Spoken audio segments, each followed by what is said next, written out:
வணக்கம். இன்றைய முக்கிய செய்திகள்.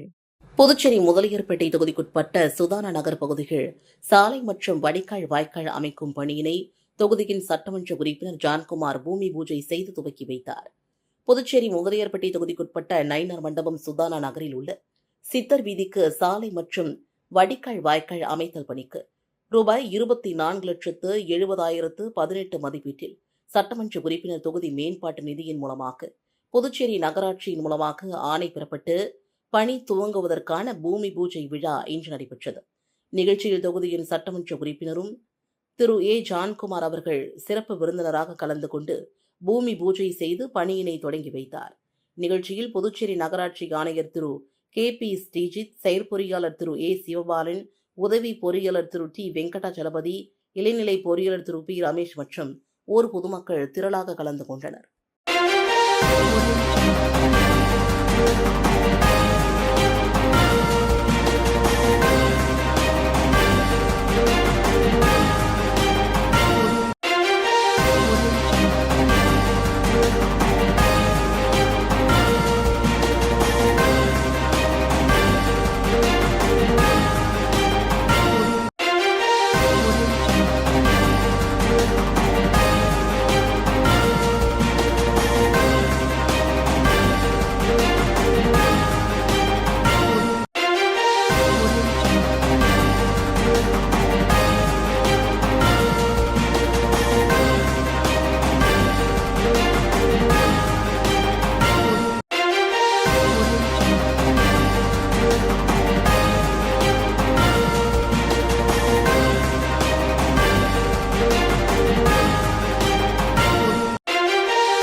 டெல்லியில் நடைபெற்ற அனிமி இந்திய நிகழ்வில் சிறப்பு விருந்தினராக புதுச்சேரி காமராஜர் நகர் தொகுதியின் சட்டமன்ற உறுப்பினர் ஜோஸ் சார்லஸ் மார்டின் பங்கேற்றார்.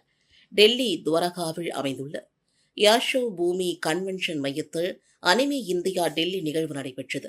ஜப்பானிய காமிக் மற்றும் அனிமே கலாச்சாரத்தை அறிமுகப்படுத்தும் நோக்கில் நடைபெற்ற இந்த நிகழ்வில் இசை கச்சேரிகள், கண்காட்சிகள், அனிமே கதாபாத்திரங்களின் காஸ்பிளே போட்டிகள், வீடியோ கேமிங் போட்டிகள் உள்ளிட்ட பல்வேறு நிகழ்ச்சிகள் இடம்பெற்றன. இந்த நிகழ்வில் புதுச்சேரி மாநில காமராஜர் நகர் தொகுதியின் சட்டமன்ற உறுப்பினரும் லட்சிய ஜனநாயக கட்சியின் தலைவருமான ஜோஸ் சார்லஸ் மார்டின் தொழில் முனைவராக சிறப்பு விருந்தினராக கலந்து கொண்டார். நிகழ்வில் இந்தியாவின் பல்வேறு மாநிலங்களிலிருந்து வந்த ரசிகர்கள் மற்றும் இளைஞர்கள் உற்சாகமாக பங்கேற்றனர். இந்த நிகழ்வில் 40,000க்கும் மேற்பட்டோர் கலந்து கொண்டதாக ஏற்பாட்டாளர்கள் தெரிவித்தனர். டிஜிட்டல் பண பரிவர்த்தனை முகாமிற்கு ஏற்பாடு செய்திருந்த சட்டமன்ற உறுப்பினர் ஜோஸ் சார்லஸ் மார்டின் அவர்களுக்கு காமராஜர் நகர் தொகுதியின் மக்கள் பாராட்டு தெரிவித்தனர். புதுச்சேரி காமராஜர் நகர் சட்டமன்ற தொகுதிக்குட்பட்ட கிருஷ்ணா நகர் குழந்தை இயேசு கோவில் அருகில் செயல்பட்டு வரும் நியாய விலை கடைகள் எண் 261 மற்றும் 368ற்கு உட்பட்ட குடும்ப அட்டைதாரர்களுக்காக சிறப்பு முகாம் நடைபெற்றது. KYC புதுப்பித்த சிவப்பு நிற குடும்ப அட்டைதாரர்கள் தங்களது மொபைல் போன்களில் டிஜிட்டல் பண பரிவர்த்தனை மேற்கொள்ள வங்கி செயலிகளை பதிவிறக்கம் செய்து பயன்படுத்தும் வகையில் இந்த முகாம் கிருஷ்ண நகரில் உள்ள தனியார் திருமண மண்டபத்தில் நடைபெற்றது. முகாமிற்கு வருகை தந்த பொதுமக்கள் நீண்ட நேரம் வரிசையில் நிற்காமல் வசதியாக அமர்ந்து பயனடையும் வகையில் நாற்காலிகள், வெயிலின் தாக்கத்திலிருந்து பாதுகாக்க மின்விசிறிகள் மற்றும் குடிநீர் உள்ளிட்ட அடிப்படை வசதிகள் ஏற்பாடு செய்யப்பட்டிருந்தன. இந்த வசதிகள் அனைத்தையும் லட்சிய ஜனநாயக கட்சியின் தலைவரும் காமராஜர் நகர் தொகுதியின் சட்டமன்ற உறுப்பினருமான ஜோஸ் சார்லஸ் மார்டின் சிறப்பான முறையில் ஏற்பாடு செய்து வழங்கியிருந்தார். இதனால் முகாமிற்கு வந்த பொதுமக்கள் மகிழ்ச்சியடைந்து தங்களது தேவைகளை கருத்தில் கொண்டு சிறப்பான வசதிகளை ஏற்பாடு செய்த சட்டமன்ற உறுப்பினர் ஜோஸ் சார்லஸ் மார்டினுக்கு நன்றியை தெரிவித்துக் கொண்டனர். வணக்கங்க, என் பேர் அலமேலு. நாங்க கோட்டஞ்சி ஜே கிராஸ் வரோம். இங்க ரேஷன் கார்டுலாம் KYC பண்றதா சொன்னாங்க இந்த மண்டபத்துல. அதுக்காக வந்திருந்தோம். நல்லா ஈஸியா பண்ற மாதிரி தண்ணி வசதி, ஃபேன் எல்லாம் போட்டு சேர் போட்டு கொடுத்துருக்காங்க. கடகடன்னு போனோம், கடகடன்னு முடிஞ்சிச்சு. இப்ப கிளம்புறோம். அதே மாதிரி எங்க 14th ஜே கிராஸ்ல வாய்க்காக்கு பின்னாடி மரம் உழைஞ்சி எல்லா குப்பையும் அடிச்சுட்டு ரொம்ப கொசுவா இருக்கு. அதெல்லாம் கொஞ்சம் சரி பண்ணி கொடுத்தீங்கன்னா நல்லா இருக்கும். தண்ணி ரொம்ப உப்பு தண்ணியா வந்து ரொம்ப கஷ்டமா இருக்கு. அதை கொஞ்சம் சரி பண்ணி நல்லா இருக்கும். நாங்க வர்றதுக்கு வழியானது சின்ன பாலமா இருக்கு. அதை கொஞ்சம் பெரிய பாலமா அமைச்சு கொடுத்தீங்கன்னா எங்க வண்டிலாம் வரதுக்கு ரொம்ப நல்லா இருக்கும். ரொம்ப நன்றிங்க. புதுச்சேரி காமராஜர் நகர் தொகுதிகள் அவசர மருத்துவ உதவி தேவைப்பட்ட நோயாளியை துரிதமாக ஜிப்மருக்கு அனுப்பி வைத்த சட்டமன்ற உறுப்பினர் ஜோஸ் சார்லஸ் மார்டின் அவர்களுக்கு பொதுமக்கள் பாராட்டு தெரிவித்தனர். புதுச்சேரி காமராஜர் நகர் தொகுதிக்குட்பட்ட கவிக்கோவில் நகர் 5வது தெருவை சார்ந்த ஒருவருக்கு அவசர மருத்துவ உதவி தேவைப்படுவதாகவும் அவரை உடனடியாக ஜிப்மர் மருத்துவமனைக்கு அழைத்து செல்ல வேண்டும் என்றும் லட்சிய ஜனநாயக கட்சியின் தலைவரும் காமராஜர் நகர் தொகுதியின் சட்டமன்ற உறுப்பினருமான ஜோஸ் சார்லஸ் மார்டினுக்கு தகவல் தெரிவிக்கப்பட்டது. தகவல் அறிந்த உடனடியாக அவர் துரித நடவடிக்கை மேற்கொண்டு சம்பந்தப்பட்ட பகுதிக்கு ஆம்புலன்ஸ் சேவையை ஏற்பாடு செய்தார். பின்னர் நோயாளி பாதுகாப்பாக ஆம்புலன்ஸில் ஏற்றப்பட்டு ஜிப்மர் மருத்துவமனைக்கு விரைவாக கொண்டு செல்லப்பட்டார். பொதுமக்களின் அவசர தேவைகளுக்கு உடனுக்குடன் நடவடிக்கை எடுத்து உதவி செய்த ஜோஸ் சார்லஸ் மார்டினின் இந்த மனிதநேய செயலை அப்பகுதி மக்கள் பாராட்டினர். புதுச்சேரி காமராஜர் நகர் தொகுதிக்குட்பட்ட ஜோதி நகரில் சாலை மற்றும் வாய்க்கால் பணிகள் நிறைவு பெற்ற நிலையில் சட்டமன்ற உறுப்பினர் ஜோஸ் சார்லஸ் மார்டினுக்கு பொதுமக்கள் நன்றி தெரிவித்தனர். புதுச்சேரி காமராஜர் நகர் சட்டமன்ற தொகுதிக்குட்பட்ட சாமிப்பிள்ளை தோட்டம் பகுதியில் அமைந்துள்ள கருணாஜோதி நகரின் 1வது முதல் 4வது குறுக்கு தெருக்கள் வரை தரமான சிமெண்ட் சாலைகள் அமைக்கப்பட்டுள்ளன. மேலும் சாமிப்பிள்ளை தோட்டம் முதன்மை தெருவில் உள்ள வாய்க்காலில் சேதமடைந்து உடைந்திருந்த இரும்பு கம்பிகள் பொதுமக்களின் பாதுகாப்பை கருத்தில் கொண்டு சீரமைக்கப்பட்டு புதுப்பிக்கப்பட்டுள்ளன. இப்பணிகள் அனைத்தும் காமராஜர் நகர் தொகுதியின் சட்டமன்ற உறுப்பினரும் லட்சிய ஜனநாயக கட்சியின் தலைவருமான ஜோஸ் சார்லஸ் மார்டின் அவர்களின் முயற்சியால் நிறைவேற்றப்பட்டதாக அப்பகுதி மக்கள் தெரிவித்தனர். இதனையடுத்து பொதுமக்களின் நீண்ட நாள் கோரிக்கைகளை நிறைவேற்றி அடிப்படை வசதிகளை மேம்படுத்த நடவடிக்கை எடுத்த ஜோஸ் சார்லஸ் மார்டினுக்கு சாமிப்பிள்ளை தோட்டம் பகுதி மக்கள் மனமார்ந்த நன்றியை தெரிவித்துக் கொண்டனர். வணக்கம். நாங்க ஃபர்ஸ்ட் கிளாஸ் சாம்பிள்ள தோட்டத்துல இருக்கிறோம். ஃபர்ஸ்ட் கிளாஸ்ல சாம்பிள்ள தோட்டத்துல இருக்கிறோம். எங்களுக்கு சாக்காடெல்லாம் சரியில்லாம இருந்தது. அதெல்லாம் மார்டின் சார் வந்தோடனே எங்களுக்கு சரி பண்ணி கொடுத்தாங்க. பக்கத்து தெருவுல சிமெண்ட் ரோடு போட்டு கொடுத்துறாங்க. எங்களுக்கும் சிமெண்ட் ரோடு போட்டு தரோம்னு சொல்லிக்கிறாங்க. மற்றபடி நாங்க எது சொன்னாலும் உடனடியாக செய்யறாங்க சார்லஸ் மார்டின் சார். மற்ற நாங்க கல்விக்கு அவர்கிட்ட ஒரு கோரிக்கை வைக்கிறோம். நாங்க ஏழை குடும்பம் சேர்ந்தவங்க. எங்க பிள்ளைங்களுக்கு ஏதாவது உதவி செய்வோமா நாங்க கேட்கிறோம் சார்லஸ் மார்டின் சார்ட்ட. எம்எல்ஏ ஆன உடனே உடனே நாங்க சொன்ன கோரிக்கை எல்லாம் உடனே நிறைவேற்றுறாரு. எங்க தெருவுல வந்து சிசிடி கேமரா இல்ல, அதையும் வச்சு கொடுக்குறோன்னு சொல்லிக்கிறாங்க. அவர் வந்ததுல இருந்து நாங்க கேட்டதை அனைத்தும் செய்யறாங்க. புதுச்சேரி காமராஜர் நகர் தொகுதிக்குட்பட்ட கவிக்குயில் நகர் பகுதியில் சிறப்பு மருத்துவ மற்றும் குறை தீர்ப்பு முகாம் சட்டமன்ற உறுப்பினர் ஜோஸ் சார்லஸ் மார்டின் அறிவுறுத்தலின்படி நடைபெற்றது. புதுச்சேரி காமராஜர் நகர் தொகுதிக்குட்பட்ட கவிக்குவில் நகரில் லட்சிய ஜனநாயக கட்சியின் தலைவரும் காமராஜர் நகர் தொகுதியின் சட்டமன்ற உறுப்பினருமான ஜோஸ் சார்லஸ் மார்டின் அறிவுறுத்தலின்படி மருத்துவ முகாம் மற்றும் குறை தீர்ப்பு முகாம் நடைபெற்றது. இந்த முகாமில் அப்பகுதியை சார்ந்த திரளான பொதுமக்கள் கலந்து கொண்டனர். முகாமில் பொதுமக்களுக்கு இலவசமாக சர்க்கரை நோய் மற்றும் இரத்த அழுத்த பரிசோதனைகள் மேற்கொள்ளப்பட்டு மருத்துவர்களால் தேவையான மருத்துவ ஆலோசனைகளும் வழங்கப்பட்டன. மேலும் அப்பகுதி மக்களின் குறைகள் நேரடியாக கேட்டறியப்பட்டு அவற்றிற்கு உடனடி தீர்வு காண தேவையான நடவடிக்கைகள் மேற்கொள்ளப்படும் என்று தெரிவிக்கப்பட்டது. மக்களின் நலனை கருத்தில் கொண்டு மருத்துவ சேவைகளையும் குறை தீர்ப்பு நடவடிக்கைகளையும் தொடர்ந்து மேற்கொண்டு வரும் லட்சிய ஜனநாயக கட்சியின் தலைவர் ஜோஸ் சார்லஸ் மார்டினுக்கு அப்பகுதி மக்கள் மனமார்ந்த நன்றியை தெரிவித்தனர். வீட்டிற்குள் புகுந்த விஷப்பாம்பை அப்புறப்படுத்த துரித நடவடிக்கை எடுத்த சட்டமன்ற உறுப்பினர் ஜோஸ் சார்லஸ் மார்டின் அவர்களுக்கு பொதுமக்கள் நன்றி தெரிவித்தனர். புதுச்சேரி காமராஜர் நகர் தொகுதிக்குட்பட்ட கிருஷ்ணநகர் வக்கீல் தோப்பு பகுதியில் உள்ள ஒரு வீட்டிற்குள் விஷப்பாம்பு ஒன்று புகுந்ததாக அப்பகுதி மக்கள் புகார் அளித்தனர். தகவல் அறிந்தவுடன் காமராஜர் நகர் தொகுதியின் சட்டமன்ற உறுப்பினரும் லட்சிய ஜனநாயக கட்சியின் தலைவருமான ஜோஸ் சார்லஸ் மார்டின் உடனடியாக வனத்துறையினருக்கு தகவல் தெரிவித்து தேவையான நடவடிக்கை எடுக்க அறிவுறுத்தினார்.